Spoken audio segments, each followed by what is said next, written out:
Sekarang kita masuk ke analisis struktur. Apa itu analisis struktur?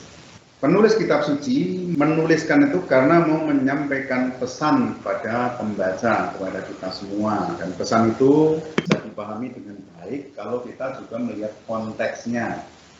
Pesan itu bisa kita pahami dengan baik kalau kita melihat sintaksisnya atau kata-kata yang membentuk menjadi kalimat. Lalu kita juga bisa melihat dengan baik makna atau pesan yang mau disampaikan oleh penulis itu kalau kita memahami semantiknya sesuai dengan apa yang dimaksudkan oleh penulis. Bukan menangkap sesuai dengan keinginan kita, tetapi kira-kira penulis itu mau omong apa. Nah, untuk mengetahui itu kita perlu tanya pada penulisnya. Karena penulisnya sudah mati, maka kita tanya pada makna yang biasanya ada di dalam kitab suci. Kalau kata itu ada, itu kira-kira penjelasannya apa saja. Itu yang kita tempuh dengan analisis semantik. Akan tetapi, perlu saya beritahu sekarang, ini rahasia, tapi juga bukan rahasia. Ini adalah ilmu. Seringkali penulis kitab suci mau menyampaikan pesannya itu dengan menggunakan struktur. Tidak selalu menggunakan semata-mata hanya makna dari kata atau arti dari frase atau kalimat yang disusun, melainkan seringkali penulis kitab suci pada zaman penulisan kitab suci zaman kuno itu menyampaikan pesan dengan menggunakan struktur. Oleh karena itu kita perlu melakukan analisis struktur. Siapa tahu teks itu disusun dengan menggunakan pola atau struktur tertentu yang di situ ternyata membawa pencerahan atau membawa suatu enlightenment ya, kesadaran, ternyata teks ini luar biasa karena kita melihat strukturnya itu.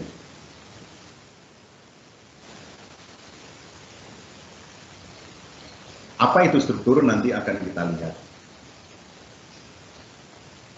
Tetapi di sini kita mau melihat apa yang menjadi indikasi atau yang menandai adanya struktur itu. Dari mana kita bisa melihat bahwa suatu teks itu ada strukturnya? Dari kata atau frase atau klausa atau kalimat yang sama atau yang mirip atau yang bertentangan. Kalau ternyata di dalam teks ini sering digunakan kata yang sama atau frase yang sama atau klausa yang sama atau kalimat yang sama, kalaupun tidak sama mungkin mirip, atau malahan bukan mirip tetapi bertentangan. Nah, ini tanda-tanda bahwa rupanya teks ini disusun dengan menggunakan satu struktur, satu retorika namanya. Bukan hanya menggunakan susunan kalimat-kalimat, tetapi kalimat-kalimat yang disusun itu disusun sedemikian rupa membentuk struktur yang memperkuat retorika yang menjadi sarana bagi penulis kitab suci untuk menyampaikan pesannya. Bisa juga struktur itu ditandai oleh urutan sintaksisnya. Bisa juga ditandai oleh pelaku, tindakannya, keadaan, objek, entah itu sama, entah itu mirip, atau bertentangan. Bisa juga ditandai dengan makna semantik yang sama, atau mirip, atau bertentangan. Jadi tidak selalu kata atau frase yang diulang-ulang, tetapi semantik yang sama pun bisa menunjukkan struktur. Kadang-kadang juga ditandai oleh bunyi yang sama. itu juga bisa menandai struktur. Misalnya, nanti akan kita lihat ada ini, sama atau mirip di dalam contoh ini. Struktur yang biasa digunakan oleh para penulis kitab suci itu ada banyak, tetapi yang sangat terkenal atau yang dikenal dengan baik itu ada 3 keunggulan. Yang pertama itu namanya struktur paralel atau sejajar. Sejajar itu maksudnya apa? Ini loh, A sejajar dengan A, B sejajar dengan B, C sejajar dengan C. Biasanya yang berikutnya ini, yang bagian A, B, C berikutnya itu disebut A aksen, B aksen, C aksen. Atau tidak seluruh unsur ada, hanya A, B, tidak ada C-nya. A, B, A aksen, B aksen. Di sini ada contoh, ya ini adalah berdasarkan pelaku dan tindakan. Raja masuk, lalu ternyata ditemukan di teks berikutnya itu Allah masuk. Ada kata hamba keluar, di teks berikutnya ditemukan nabi keluar. Rakyat berteriak, di teks berikutnya ditemukan umat berdiri. Jadi ini adalah satu kesejajaran berdasarkan pelaku dan tindakannya. Raja sejajar dengan Allah, hamba sejajar dengan nabi, rakyat sejajar dengan umat. Masuk, keluar, lalu berteriak dan berdiri. Nah, di sini antara berteriak dan berdiri itu disejajarkan. Kira-kira begitu. Kalau contoh yang kedua, ini berdasarkan bunyinya. Di sini ada L, ini ada nya, lalu diulang di sini bunyinya L lagi dan ya lagi. Dari nama ya, namanya disusun seperti ini: Daniel, Anania, Misael, dan Asaria. Kita sudah temukan ini hanya satu ayat saja, dan ternyata disusun dengan menggunakan satu struktur L ya, berdasarkan bunyi A, B, A aksen, B aksen.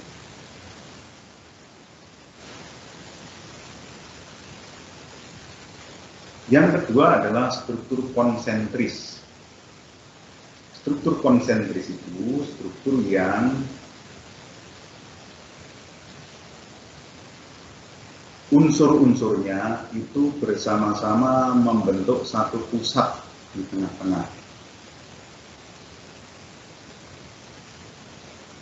Jadi A, B, C, lalu unsur B aksennya di sesudah itu, lalu A aksen sesudah itu terakhir. Jadi seolah-olah teks ini membuat satu bingkai. Bingkainya A aksen, B aksen, lalu di tengah-tengah ada sesuatu yang berbeda. Sendirian menjadi situ. Misalnya ini berdasarkan pelaku dan tindakan. Raja masuk, di ayat terakhir atau di teks yang terakhir ada kata-kata Allah masuk. Lalu hamba keluar, menjelang terakhir ada kata-kata nabi keluar. Jadi penggunaan yang sama, keluar, masuk. Lalu di sini ada rakyat berteriak. Atau di sini misalnya Daniel, lalu misal L-nya berada di paling akhir, mananya pasangan dengan Asaria, lalu di tengah-tengah ada kata Allah. Atau juga berdasarkan urutan sintaksis, tapi kita tidak perlu detail-detail sampai ke urutan sintaksisnya. Cukup kalau melihat ini saja kita sudah melihat ada indikasi, itu sudah cukup bagi kita. Struktur yang ketiga namanya struktur kiastik. Kiastik itu mirip dengan konsentris, tetapi di tengah-tengahnya ini ada dua unsur. Sehingga seperti cermin kalau kita tarik garis di sini, di tengah-tengah ini.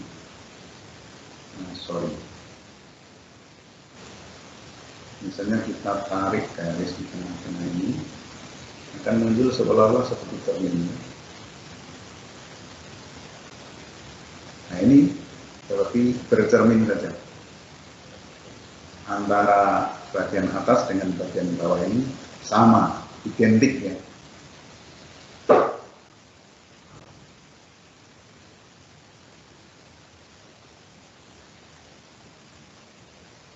Ini namanya struktur kiastik.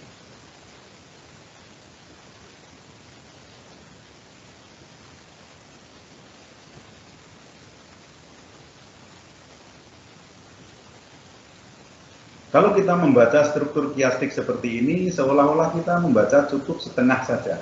Karena apa? Antara A dengan antara A dengan A aksen ini menekankan saja, saling menekankan. Antara B dengan B aksen ini juga saling menekankan. Lalu di tengah-tengah inilah inti pesan yang mau disampaikan oleh penulis itu. Sekarang mari kita lihat apa saja yang memiliki struktur. Yang memiliki struktur itu bisa kalimat ya. Dalam satu kalimat dalam kitab suci itu bisa disusun menggunakan struktur. Bisa juga dalam satu ayat. Satu ayat itu ternyata dinyatakan dengan menggunakan struktur. Atau bisa juga menggunakan dalam satu paragraf. Satu paragraf itu ternyata disusun dengan kalimat-kalimat yang berstruktur. Atau juga satu perikop. Jadi perikop itu disusun dengan paragraf-paragraf yang berstruktur. Nanti kalau dalam perikop itu namanya struktur umum, struktur perikop. Itu kira-kira penjelasan mengenai analisis struktur. Sekarang saya akan tunjukkan contohnya.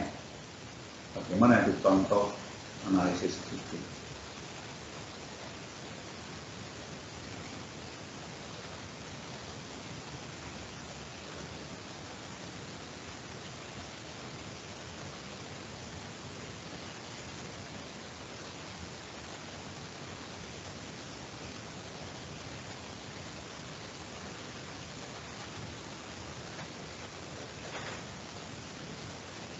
Ini contoh analisis struktur. Jadi pertama-tama kita buat dulu pengantar. Pengantar seperti biasanya isinya adalah pengertian ya, yang didahului dengan etimologinya dulu, lalu pengertian dari analisis struktur itu apa di dalam kitab suci, lalu langkah-langkahnya apa. Nah setelah kita menyatakan langkah-langkahnya, mulai langkah pertama. Langkah pertama adalah melihat keberkaitan semantik antar bagian. Nah, oleh karena itu kita perlu kembali ke hasil yang sudah kita dapat di dalam analisis sintaksis. Waktu analisis sintaksis itu kan kita terakhir menyimpulkan kira-kira teks ini bisa dibagi menjadi berapa bagian berdasarkan indikasi sintaksisnya.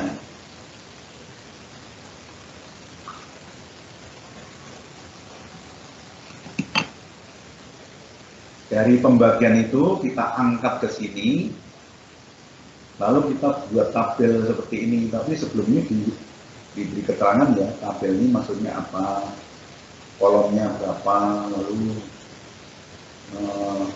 garis-garisnya berapa, maksudnya apa, kolom pertama itu apa, kolom kedua apa. Kemudian yang ditaruh di sini itu apa. Nah, di sini hanya diberi judul hubungan bertentangan arti. Apa yang hubungan bertentangan arti? Jadi perlu diberi pengantar dulu di sini. Misalnya di bawah ini akan dibuatkan kolom yang menunjukkan analisis hubungan semantik yang bertentangan arti. Jadi tadi tanda-tanda adanya struktur itu kalau ada pertentangan arti, ada yang mirip atau ada yang sinonim, yang sama, atau mengulang saja. Jadi sinonim itu kesamaan, atau mengulang saja. Lebih bagus lagi kalau nanti dibedakan lagi dengan misalnya di sini kaitan semantik kata kerja. Kalau dilihat lagi,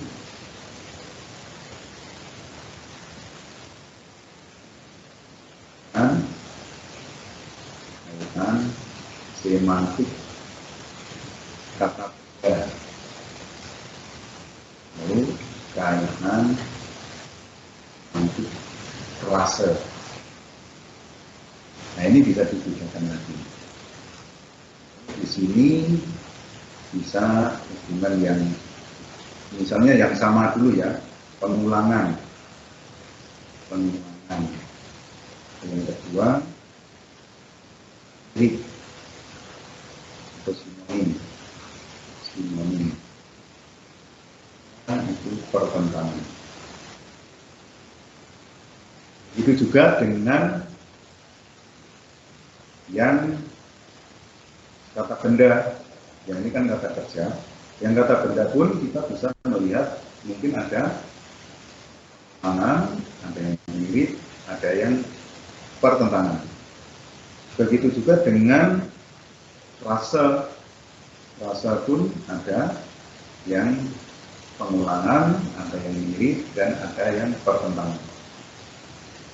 Kalau kita lihat di sini, kita input apa yang kata atau frase itu. Bagian pertama, di mana itu terdapat. Bagian kedua, di ayat berapa, dan seterusnya.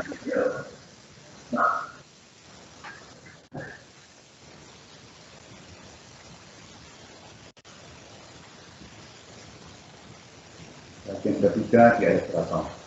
Kalau yang ini itu hanya melihat pertentangan saja, jadi tidak memilah lagi berdasarkan kata benda, berdasarkan kata kerja, dan berdasarkan frase. Ini dicampur semua. Semua yang bertentangan dimasukkan di sini. Bagian pertama ada di ayat ini, lalu tidak muncul lagi. Tapi dia nggak muncul lagi.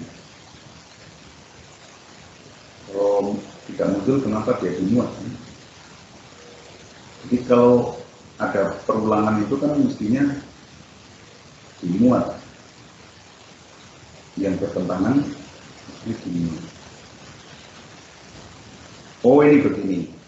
Kembali itu bertentangan dengan keluar. Ini makna pertentangan arti. Nah, kalau seperti ini memang jadi agak kompleks. Makanya perlu dibuat lebih rinci seperti ini. Pengulangan, mirip, pertentangan dari sisi kata kerja, kata benda, dan frase. Sehingga nanti bisa dilihat dengan lebih. Lalu ini berdekatan arti atau sinonim dan yang sama atau mengulangi saja.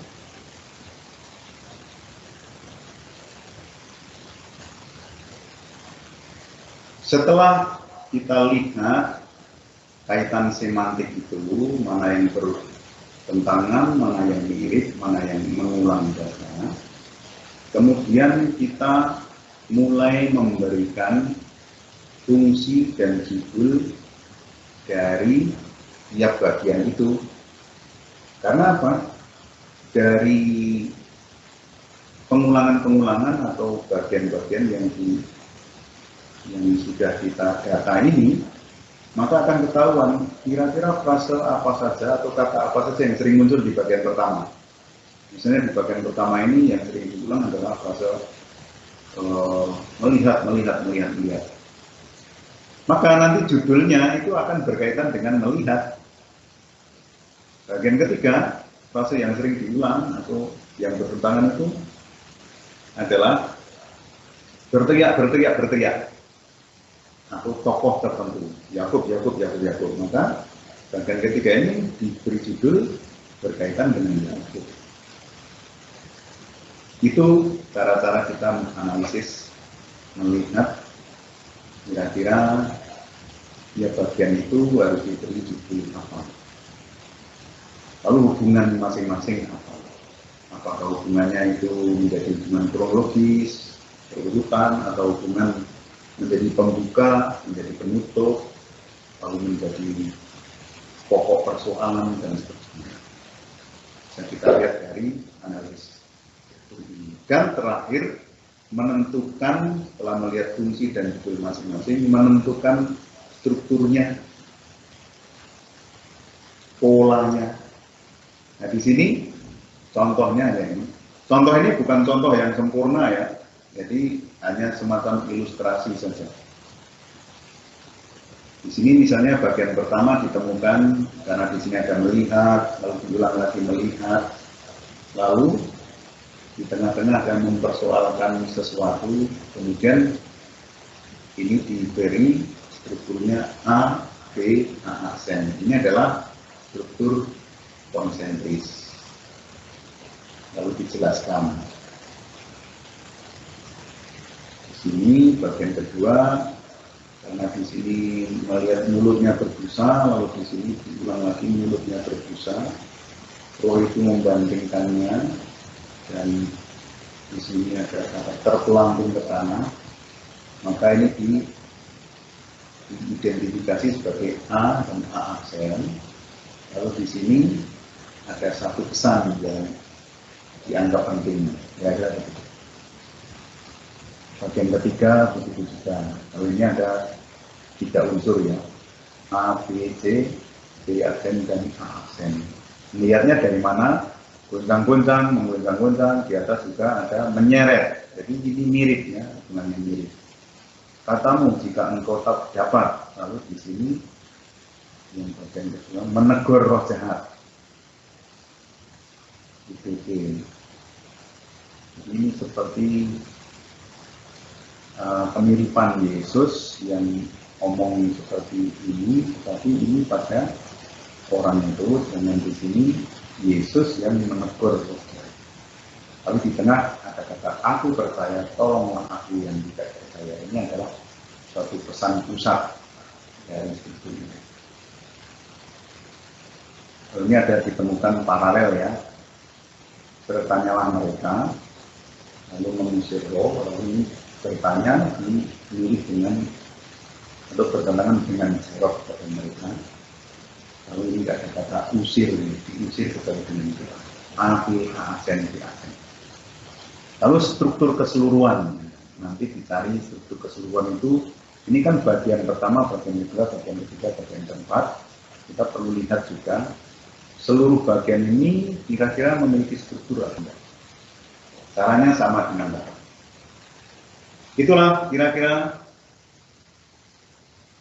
contoh analisis struktur.